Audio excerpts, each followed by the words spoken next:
Listo.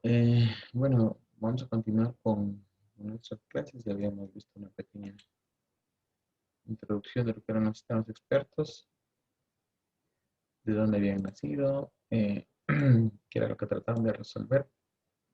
Pero también qué es el conocimiento y también la relación que existe entre la inteligencia artificial y los sistemas expertos, ¿no? Decíamos que los sistemas expertos son una subrama muy pequeña de la inteligencia artificial. Finalmente habíamos visto el concepto principal de que era un sistema experto. Decíamos que un sistema experto lo que trata es de emular las habilidades de tomar decisiones de un especialista humano. Emular, decíamos que significa que el sistema experto tiene el objetivo de actuar en todos los aspectos como lo haría un especialista humano. También habíamos hablado eh, de algunos ejemplos que ustedes mismos me habían comentado que conocían, ¿sí? Y decíamos que los sistemas expertos son una rama de inteligencia artificial que hace un uso amplio del conocimiento especializado para resolver problemas como un especialista. Eso quiere decir que los sistemas expertos van a estar enmarcados en un determinado dominio del conocimiento. Bien, no van a resolver todo, sí van a resolver un dominio específico del conocimiento.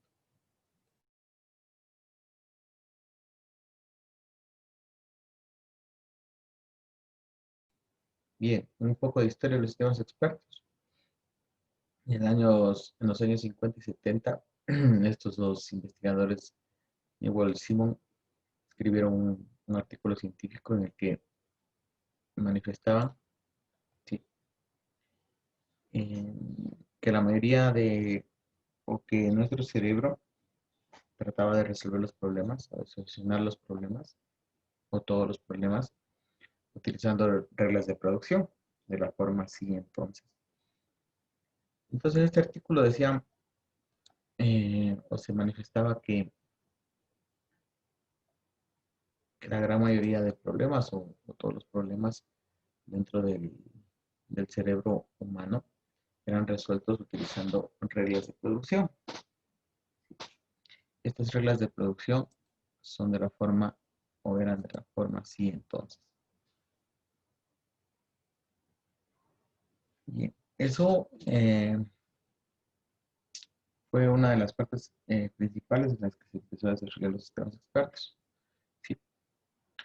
Y hablando ya de que el cerebro permite resolver problemas utilizando reglas de la forma así, entonces vamos a definir un poco qué es una regla. Entonces, una regla, basado en lo anterior, decimos que una regla corresponde a una pequeña colección modular de conocimiento llamada fragmento. Entonces, como lo decíamos anteriormente, Newell y Simon decían que nuestro cerebro tiene la capacidad de resolver los problemas, ¿sí? Utilizando reglas de producción. Y también que nuestro cerebro está conformado, o nuestro cerebro para resolverlo, ¿sí? Lo va a hacer utilizando estas reglas. ¿Y qué eran estas reglas?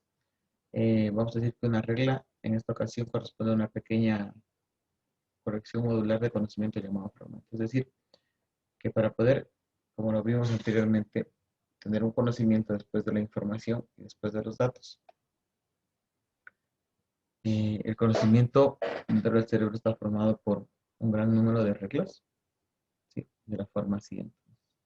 Un ejemplo de esas reglas es la que tenemos aquí. Por ejemplo, para resolver el problema de cruzar una calle, ¿qué es lo que hace el cerebro? Dice, si el automóvil no avanza, o bueno, sí, si el automóvil no avanza y el indicador de gasolina está vacío, entonces debo cargar gasolina.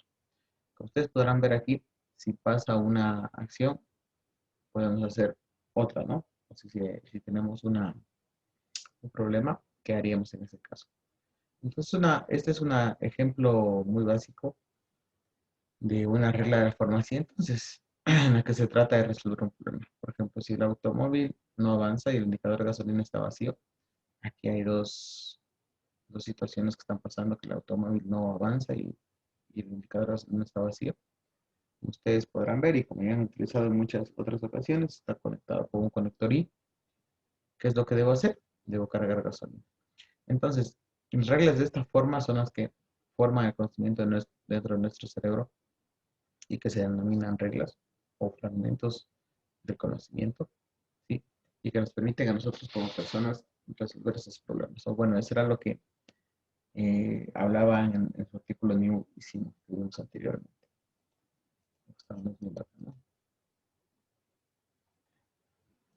Bien. Entonces,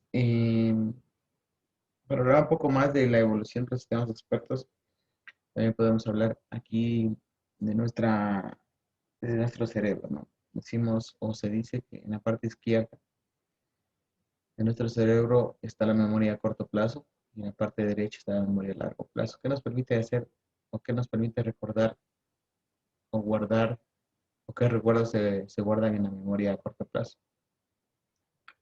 Así como en una computadora, así como en una computadora, en nuestra memoria a corto plazo lo que se guardan son palabras, números, lógica y procesos, que son eh, elementos que utilizamos frecuentemente. Las palabras, los números, la lógica y los procesos. Es más o menos como tener, o si hacemos una comparación con una computadora, es como tener una memoria, una memoria flash, ¿no? No la USB, por si acaso, o sea, no se decía, sino una memoria flash dentro del computador, una memoria caché, que son lo mismo, que son memorias que se pueden acceder de una forma rápida y de un tamaño pequeño, ¿no? Que guardan datos que siempre se utilizan para hacer procesos dentro de una computadora. Esa misma lógica la tendría aquí la memoria a corto plazo, que es la parte izquierda del cerebro. Y la memoria a largo plazo, en cambio, guarda recuerdos de arte, música, creatividad y sentimientos que son activados con algún activador específico. Por ejemplo, un recuerdo, una fotografía, un lugar que visitamos, ¿sí? Algo que algún día comimos, ¿sí? Por ejemplo, que ustedes cuando se acuerdan de algo que llegan a un lugar y se acuerdan que ahí estuvieron alguna vez, ¿sí? Son cosas que son activadas por un determinado eh, lugar o por un determinado o alguna cosa que les recuerde. Entonces, dentro de la parte izquierda vamos a guardar los recuerdos a corto plazo y dentro de la parte derecha la memoria a largo plazo. ¿Por qué hago esto? Porque en esto también se va a basar los sistemas expertos. Bien, por ejemplo, aquí, para hacer un ejercicio de memoria a largo plazo, cuando nosotros vemos estas eh, imágenes, algunos de ustedes, tal vez sean muy jóvenes, van a poder recordar estos nombres de estos personajes que están aquí, ¿no? No sé si alguien recuerda alguno de estos personajes que están aquí. ¿Sí los conocen o no los conocen? Son muy jóvenes para conocerlos. Sí, sí, los conozco. Sí, Sí, a la ingeniero, sí, mayoría. a la ¿Sí? mayoría. Algunos. Ya. Sí, algo que Entonces, cuando nosotros vemos este tipo de imágenes, estamos activando nuestra memoria a largo plazo porque estamos recordando algo que ya habíamos visto anteriormente. Por acá está el correcaminos, este Sarchi, el oso Yogi, está la pequeña Mafalda, la pequeña Lulu, bueno, y algunos otros personajes. Y seguimos viendo, y seguimos eh, viendo fotografías que van a ser el activador de nuestros recuerdos de la memoria a largo plazo. Vamos a ver algunos otros personajes que también van activando nuestra memoria. Y aquí les voy a pedir que miren estos números que están aquí. ¿Sí? Y ahora me digan qué números vieron. ¿Qué números vieron en eso que acabamos de ver? ¿Qué números vieron?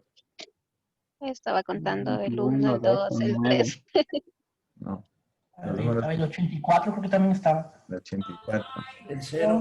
21 Más, está. ya. El 84, 24, ahí el está. 21, ya.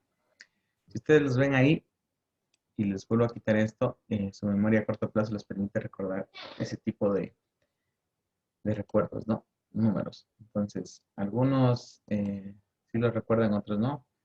Entonces, aquí hay dos formas de activar la memoria a corto plazo y la memoria a largo plazo. Bien. Entonces, los sistemas expertos evolucionaron desde aquel estudio que hicieron estos dos personajes, Newell y Simon, en los años 50, 70. Sí, y existieron algunos sistemas expertos pioneros o que se desarrollaron en un principio como Dendral, MySyn, DeepMeter, Prospector y Exom. Sí, como les decíamos, cada uno sirve para un dominio específico, para resolver un dominio específico. Por ejemplo, Dendral no sé, sirve o servía para interpretar espectrogramas de masas para identificar los componentes químicos. Es decir, les daban una masa y a través de los espectrogramas identificaban los componentes químicos. El MySyn para diagnosticar enfermedades, el DeepMeter para analizar datos geológicos, el Prospector también para analizar datos minerales, y el XCOM para configurar sistemas de cómputo. Entonces, esos son algunos ejemplos de algunos sistemas expertos pioneros, o de los primeros que se hicieron. Como ustedes podrán ver, cada uno resuelve un problema específico, no todos, sino uno específico. Como yo les decía anteriormente, la unión de todos estos sistemas expertos actualmente nos han permitido tener sistemas basados en conocimiento y finalmente tener la inteligencia artificial. Eh, Algo también que hay que rescatar es que existen dentro de los campos el desarrollo de sistemas expertos. Es una tabla los años 1990 y 95. ¿Por qué? Porque actualmente, como les digo, los sistemas expertos ya han evolucionado mucho a sistemas basados en conocimiento y finalmente la inteligencia artificial. Eh, Se podía ver en esta tabla que uno de los mayores o de las mayores áreas en las que se desarrollan los sistemas expertos son los negocios, ¿sí? Y la más baja era la educación. A mi parecer, la educación sigue siendo uno de los campos que debe ser explotado para poder generar sistemas expertos, inteligencia artificial o sistemas basados en conocimiento de un aprendizaje automático, que sería un aporte para nosotros, ¿no? Y en la actualidad existen sistemas expertos como los que hablamos anteriormente, ¿sí? Como Watson, que permite resolver problemas de áreas o de muchas áreas, ¿sí? Que ya vendría a ser una combinación de sistemas expertos, pero cada uno de los problemas que resuelve sería un sistema experto específico.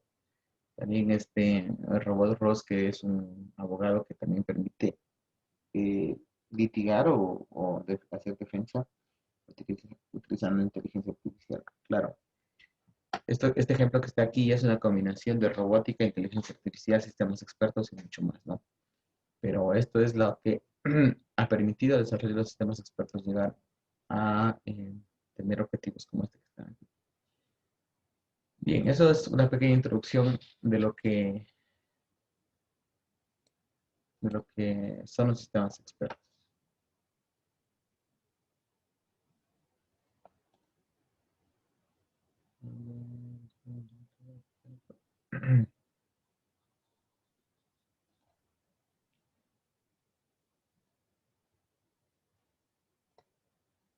Listo. Bien. Ahora vamos a ver qué tipos de sistemas expertos existen o una clasificación de los sistemas expertos. Bien. Existen algunos tipos de sistemas expertos. Yo solamente he puesto 3 tipos. ¿Sí? Existen una clasificación bastante grande de sistemas expertos, pero he puesto 3 tipos de sistemas expertos que nos van a interesar a nosotros. El primero, sistemas expertos basados en reglas. El segundo, sistemas expertos basados en probabilidad. Y el tercero, sistemas expertos de control. El primero, sistemas expertos basados en reglas, perdón, son justamente lo que acabamos de ver. Sistemas expertos que utilizando reglas de la forma así, entonces me permiten a mí resolver problemas del conocimiento, ¿no? O problemas de un dominio específico, utilizando reglas. Y esas reglas son de la forma así. Entonces, ¿qué pasa si yo hago una acción? Entonces voy a tomar una decisión. Los segundos son sistemas expertos basados en probabilidad, es decir, ahí se utilizan justamente eso, la probabilidad de que pueda ocurrir un evento, ¿sí? La base de conocimientos va a trabajar utilizando probabilidades. Recuerden que ustedes han tenido aquí dentro de la universidad algunas asignaturas que se han dado en las que han podido revisar probabilidad, como si no estoy mal, justamente probabilidad, simulación, bueno, y algunas otras más, modelos matemáticos, me parece que es alguna de las que tienen que haber recibido, en las que se puede utilizar la probabilidad. Y finalmente, sistemas expertos de control que me permiten a mí eh, utilizar los sistemas expertos para controlar algo. Por ejemplo, controlar el nivel de, no sé, de ruido, controlar el nivel de gas que puede haber en una habitación, el nivel de contaminación, por ejemplo, en los ríos, el nivel de, como les decía, de gas, el tema de los conductos de petróleo, em, controlar la calidad del agua, controlar la calidad del aire, ¿sí? Entonces, también existen ese tipo de sistemas expertos. Y existen muchos otros tipos de sistemas, por ejemplo, de sistemas de expertos de planificación, sistemas expertos de, bueno, de muchas otras áreas más. Yo he querido poner estos tres tipos de sistemas, ¿sí? Para que ustedes puedan, ¿o por qué? Porque son algunos de los que vamos a estudiar. Los primeros que vamos a estudiar son los en reglas, basados en reglas, que es el componente principal, ¿sí? O el más sencillo, y de ahí vamos a estudiar otro tipo de sistemas expertos. Como les decía anteriormente, este tipo de sistemas expertos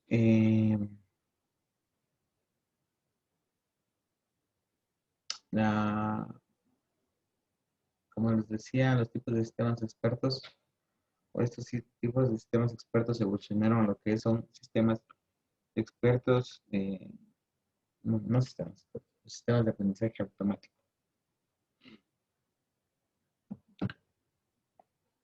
¿Sí? Bien, entonces, ¿qué son los sistemas expertos basados en reglas? Bueno, vamos a hacer una pequeña introducción. Sí, como les decía anteriormente, nosotros estamos gobernados o nuestro entorno siempre está gobernados o encontramos dentro de nuestro entorno situaciones complejas gobernadas por reglas deterministas. ¿Sí? ¿Qué significa eso? Deterministas, como yo les decía en un inicio o en la clase anterior, un entorno determinista lo que hace es saber qué acción o cuál es la acción siguiente después de que yo he tomado una decisión en este momento. Es decir, que el siguiente paso está ya determinado por la acción que yo había tomado. Por eso dice, en nuestra vida diaria encontramos muchas situaciones complejas gobernadas por reglas deterministas. Sistemas de control de tráfico, sistemas de seguridad, transacciones bancarias, etcétera. ¿Sí? Todos estos entornos o estas situaciones que podemos ver ahí están determinados por reglas deterministas.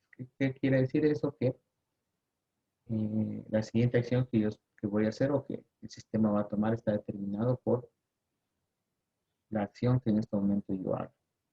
Por ejemplo, ya habíamos visto un ejemplo en sistemas de control de tráfico. ¿Qué pasa si la luz del semáforo está en verde? Con mi automóvil yo puedo pasar. Entonces, si está en verde, en ese momento, la siguiente acción es yo puedo seguir conduciendo mi vehículo. Entonces, la siguiente acción está determinada por la acción actual. Y en los temas de seguridad igual, ¿qué pasa si yo entro ¿no es cierto? Hay una alarma que debo desactivar? ¿Sí? ¿Qué pasa si no la desactivo? Va a sonar la alarma.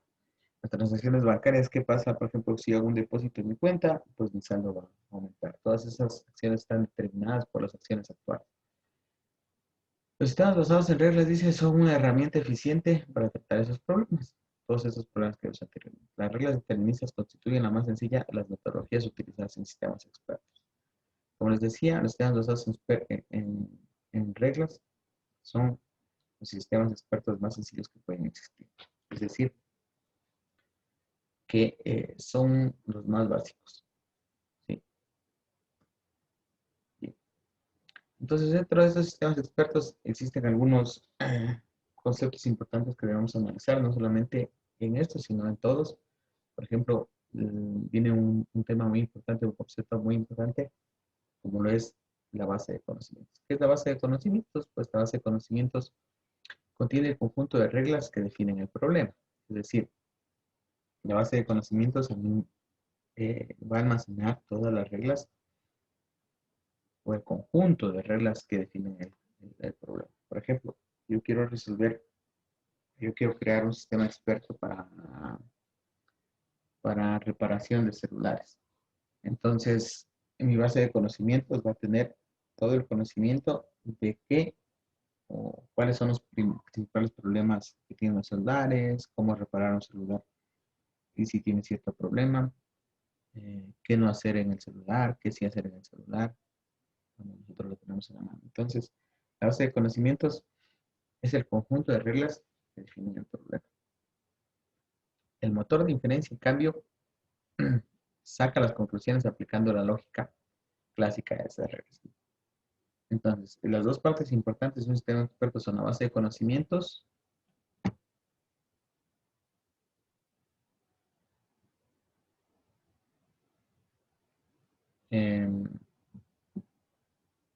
la base de conocimientos y el motor de inferencia. El motor de inferencia permite obtener las conclusiones aplicando las reglas que tenga una base de conocimientos.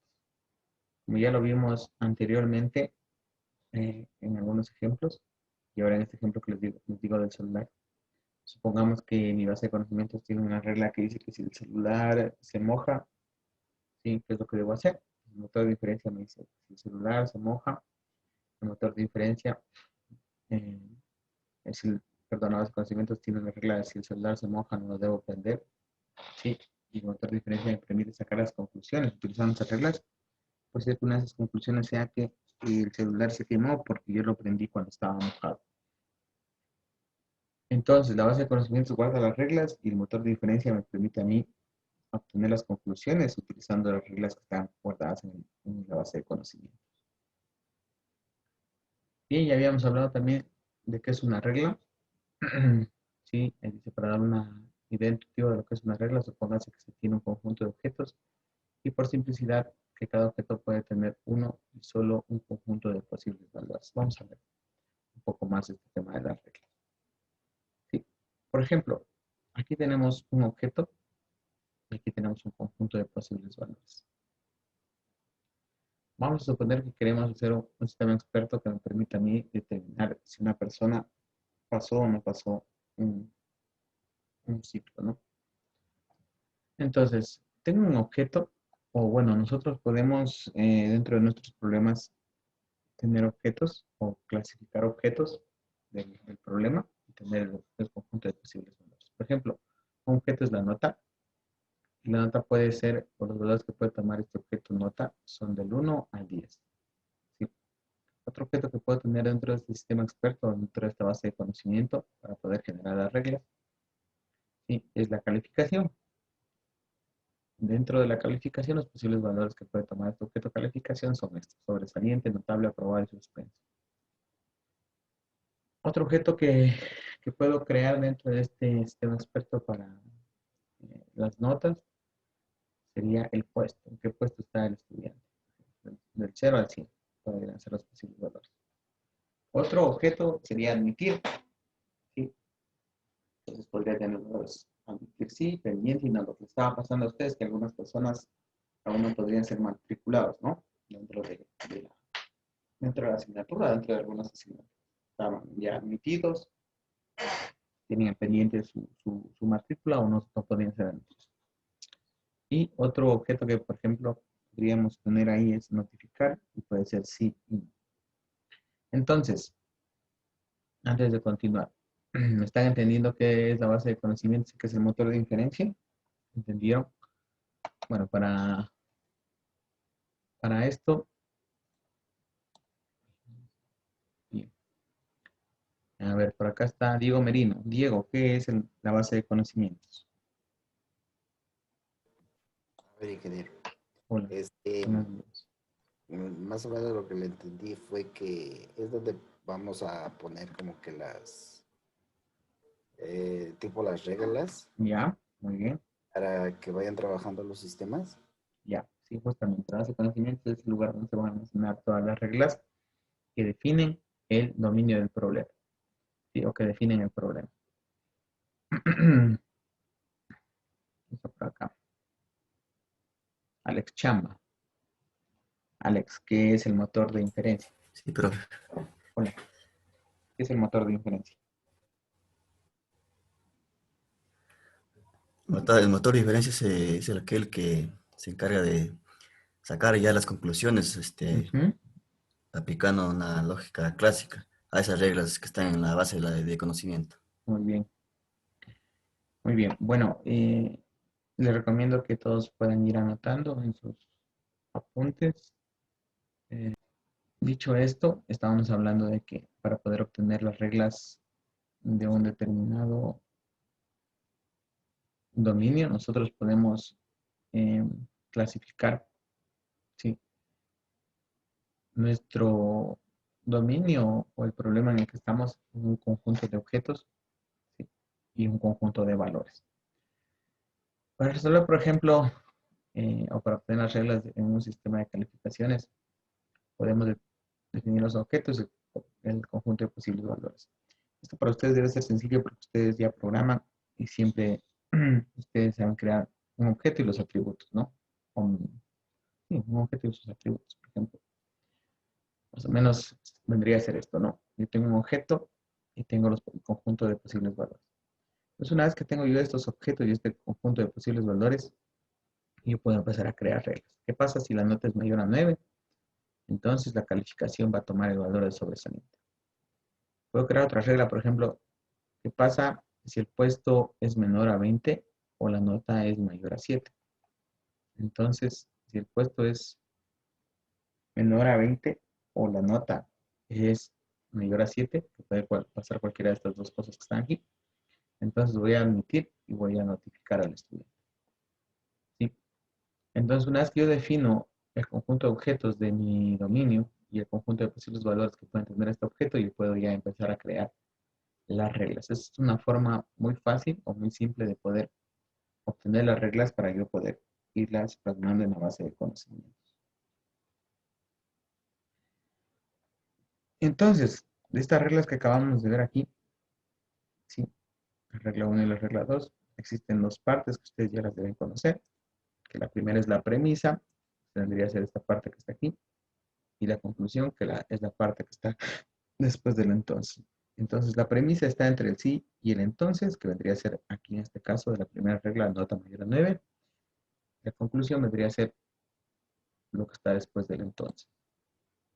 Entonces, la premisa de la regla, que es la expresión lógica antes de las palabras claves sí y entonces, la premisa puede contener una o más afirmaciones del tipo objeto-valor, conectadas con operadores lógicos y o no. Bueno, esto ya lo conocen ustedes de toda la carrera. Por ejemplo, la premisa de la regla 1 consta de una única afirmación objeto-valor, en la que acabamos de ver el ejemplo, mientras que la premisa de la regla 2 consta de dos afirmaciones objeto-valor conectadas por un operador lógico. ¿Cuáles serán? Entonces, aquí, por ejemplo, este valor conectados por este operador lógico O. Y la conclusión es la expresión lógica detrás de la palabra clave entonces.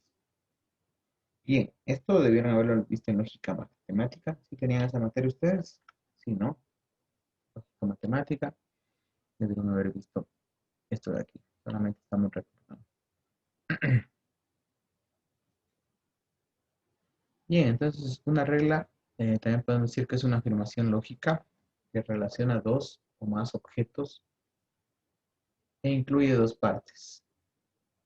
¿Sí? Entonces una regla es una afirmación lógica que relaciona dos o más objetos e incluye dos partes, la premisa y la conclusión. Cada una de estas partes consiste en una expresión lógica con una o más afirmaciones del tipo objeto-valor conectados mediante los operadores lógicos y o el no. Entonces ya hemos definido algunos conceptos claves dentro de los sistemas expertos. Hemos dicho que es la base de conocimientos. La base de conocimientos contiene el conjunto de reglas que definen el problema. El motor de inferencias saca las conclusiones aplicando la lógica clásica a estas reglas. ¿Sí? Entonces, en el caso de los sistemas basados en reglas, lo que se utiliza para obtener las conclusiones es una lógica, o la lógica clásica, de la forma así, entonces, ¿no? Y la regla es un fragmento del conocimiento y también una regla está definida o como una afirmación lógica que relaciona dos o más objetos e incluye dos partes, la premisa y la conclusión. Es la premisa, la parte que la expresión lógica entre las palabras claves y entonces, y que puede obtener o contener una o más afirmaciones del tipo objeto-valor, conectadas con operadores lógicos y o no. Y la conclusión de la regla es la expresión lógica detrás de la palabra entonces. Bien, vamos a ver entonces un ejemplo ya de cómo podríamos ir creando nuestra base de conocimientos, o cómo podríamos ir definiendo nuestra base de conocimientos como ejemplo real. Espera un momentito para tomar ahorita porque ya me dolió la garganta. Ya, vamos a ver un ejemplo para crear las reglas para una base de conocimientos y algún ejemplo un poco real, ¿no? Bien, el ejemplo es de un cajero automático. Entonces ahí te dice, como ejemplo, el problema determinista que puede ser formulado usando un conjunto de reglas. Consideres una situación en la que el usuario, a ver, salió algo. Consideres una situación en la que el usuario, por ejemplo, un cliente, desea sacar dinero de su cuenta corriente mediante un cajero automático, al cual vamos a denominar, ya estamos creando objetos, sea. En cuanto el usuario introduce la tarjeta en el cajero automático, la máquina lee y la verifica. ¿Sí? Si la tarjeta no es válida, no es verificada con éxito, por ejemplo, porque no es legible, el cajero automático devuelve la tarjeta al usuario con el mensaje de error correspondiente. En otro caso, el cajero automático pide al usuario su número de identificación personal. Entonces aquí le hemos puesto NPI, número de identificación personal. Si el número fuese incorrecto, se dan 3 oportunidades de corregir. Si el número de identificación personal es correcto, el cajero automático pregunta al usuario cuánto dinero desea sacar. Para que el pago se autorice, la cantidad solicitada, ya, para que el pago se autorice, la cantidad solicitada no debe exceder de una cierta cantidad límite diario, además de haber suficiente dinero en la cuenta. Entonces, de este problema determinista que está aquí, podemos nosotros ya crear una base de conocimientos. Como les decía, para crear las reglas de este problema determinista, vamos a utilizar el método de crear objetos y crear posibles valores. ¿Sí? Entonces, bueno, aquí yo he subrayado ya con azul algunos objetos que podríamos sacar. Y entonces, ¿cómo quedarían definidos los objetos? Por ejemplo, yo he puesto aquí el objeto tarjeta, los posibles valores que son verificado y no verificado. Otro objeto que podría ser es la fecha. Sí, recuerden que aquí decía, vamos a leer nuevamente. Y se considera una situación en la que el usuario, por ejemplo, un cliente desea sacar dinero de una cuenta corriente mediante un cajero automático. En cuanto el usuario introduce la tarjeta, la máquina lee y la verifica. Si la tarjeta no es verificada con éxito, por ejemplo, que no es legible, el cajero automático devuelve la tarjeta al usuario con el mensaje de error correspondiente. En otro caso, el cajero automático pide al usuario su número de identificación. Si el número es incorrecto, se da 3 oportunidades de corregirlo. Si el número es correcto, el cajero automático pregunta al usuario cuánto dinero debe sacar. Para que el pago se autorice, la cantidad solicitada no debe exceder de cierta cantidad límite diaria. ¿Sí? Límite diaria. Además de haber suficiente dinero en la cuenta. Entonces, algunos objetos que se pueden sacar de ese problema podrían ser estos. Pueden ser otros, muchos más, ¿no? Dependiendo del problema que se tenga. Perdón, ya se pasó por acá. Entonces, uno de los objetos que se puede definir sería tarjeta. El conjunto de posibles valores podría ser verificada y no verificada. Otro objeto podría ser fecha, expirada o no expirada, para poder saber la fecha en la que estamos, ¿sí? Para poder ver qué límite podemos sacar en ese día. El número de identificación personal podría ser correcto o incorrecto. Los intentos podrían ser excedidos y no excedidos. El conjunto de posibles valores.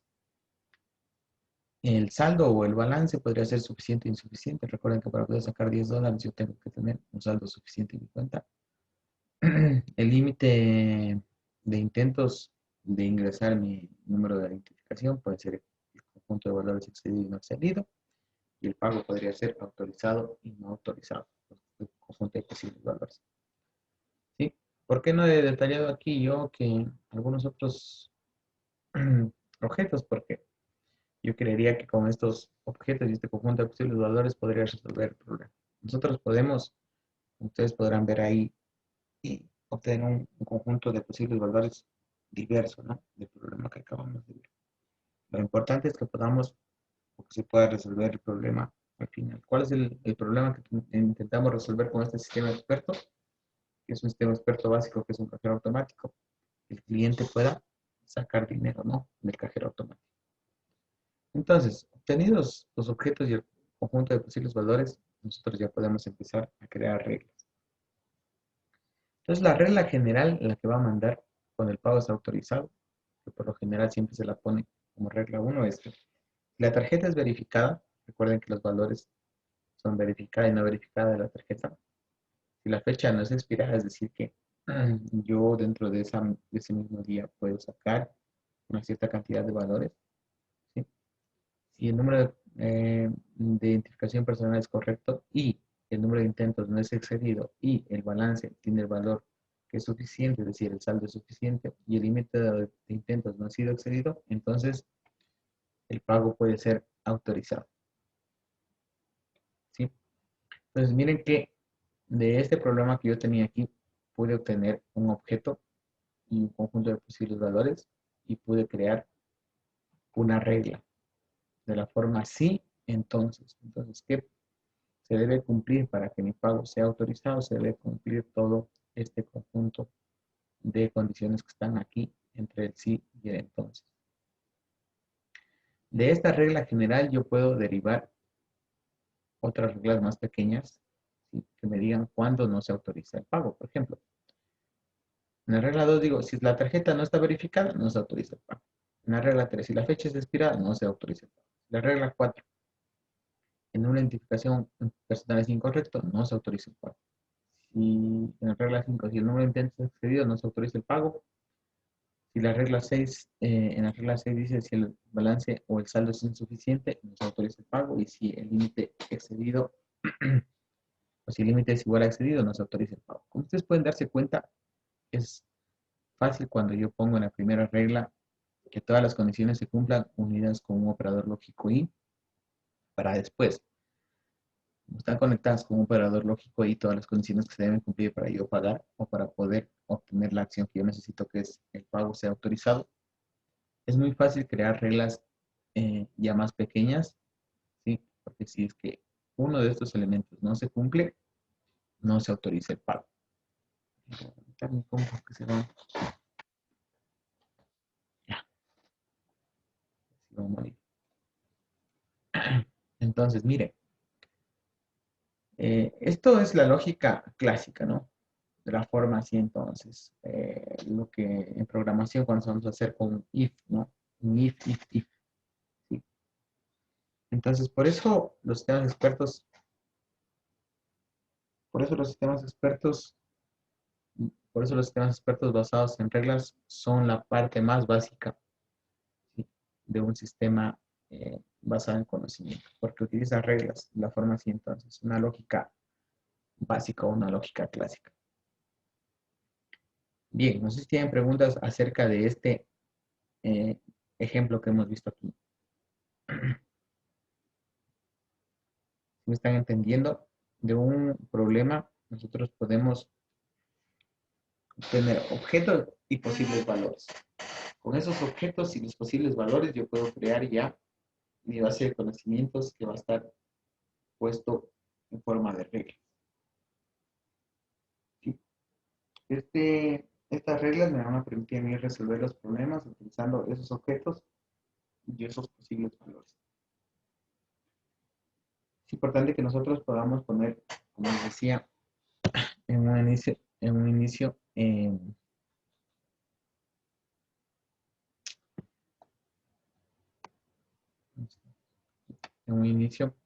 una regla general donde se puedan cumplir todas las condiciones que yo necesito para obtener la acción que yo deseo. Y después conectar con un operador y después de eso obtener las reglas, ¿sí? Ya más pequeñas que me van a decir cuándo no puedo hacer esta acción que está. Preguntas que tengan hasta este momento, jóvenes. Ingeniero, yo tengo una pregunta. Claro. Bueno, estaba viendo justo en la otra diapositiva donde ya están las reglas. Sí se puede hacer una sola regla general poniendo simplemente lo que no se va a aceptar con O, digamos tarjeta no verificada o fecha expirada o NIP incorrecto y así. Sí. Ya vamos a ver más. Simplemente una sola regla. Sí, ya vamos a ver más adelante con pago no autorizado. Y ya vamos a ver más adelante que ponerlo de esa forma nos va a complicar mucho más el momento que nosotros tratemos de hacer una inferencia. ¿Por qué? Porque vas a tener muchas opciones, ¿no? En cambio, cuando están conectados con un if, si una de esas no se cumple, y el resto ya no deberías verificarlo. Es lo que teníamos en la lógica clásica cuando hacemos. En cambio, cuando tenemos con un o, puede ser una cosa, o podrías verificar la otra, o podrías verificar la siguiente, o podrías verificar la siguiente, o podrías verificar la siguiente. Entonces, eso va a complicar un poco más, o va a ser un poco más lento que al motor de inferencia. ¿Por qué? Porque él va a tratar de buscar todas, o va a tener una gran gama de opciones que puede tener en una sola regla. Cuando nosotros, si ponemos con un if directamente, si una de esas condiciones no se cumple, ya no seguiríamos verificando, ¿no? Ya se cortaría por ahí. Pero claro que sí hay cómo hacer reglas así. Eso no te impide que puedas hacerlos. Pero vamos a ver más adelante que una de las recomendaciones para crear este tipo de reglas es lo que te estoy diciendo, que no utilicemos el operador o, ¿sí? En algunos casos. Pero ya lo vamos a ver más adelante. Pero sí, sí hay cómo, pero no son tan recomendables. Eso no quiere decir que no puedas hacerlas. Tú las puedes hacer tranquilamente. ¿Sí? Puedes hacer una sola regla para que te resuelva todo el problema. Eso me estás diciendo, ¿no? Una sola regla para resolver todo el problema. O aquí ponerle un O en la primera parte, ¿no? Sí lo puedes hacer. Pero vamos a ver cuándo o cómo hacer reglas productivas y no tan productivas. Lo vamos a ver más adelante. Lo importante es que puedan entender estos primeros conceptos. ¿Quién fue Anthony? Creo que me preguntó. Sí, ingeniero, muchas gracias. Sí, sí puedes hacerlo. Sin ningún problema. Puedes hacerlo. ¿Alguna otra pregunta? Ustedes son los que hacen, así como yo sé programar, ponen el método, por ejemplo, toList, y ahí mismo ponen punto replace, ponen punto toString, ponen punto, y todo en una sola línea, ¿no? Y después cuando lo hacen correr no sabemos en cuál de todos esos métodos falla. Así más o menos, yo también sé programar muchas de las veces. Y más o menos se asemeja a lo que queremos meter todo en una sola red. En cambio, cuando dividimos, podemos identificar más fácilmente el problema que tenemos. ¿Alguna otra pregunta? Jóvenes, ¿están entendiendo?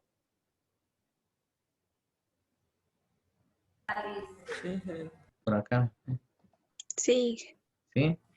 Sí, ingeniero, sí se entiende. Ya. Muy bien. Eso es importante que entiendan. Para cuando yo les mande a hacer, ustedes puedan hacer solitos. Ya. A ver. Bien, voy a pausar un poco acá la grabación.